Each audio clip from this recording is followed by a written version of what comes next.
Hello guys, titignan natin yung ating lovebird na may itlog na.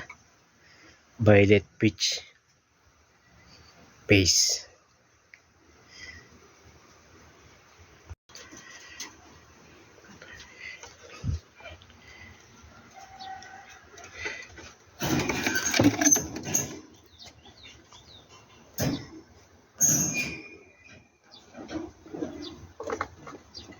Right.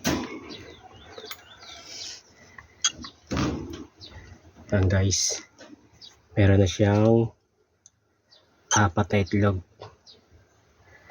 Ang kapares niya ay blue peach face. Sana latte fertile. Ganda, abs 1.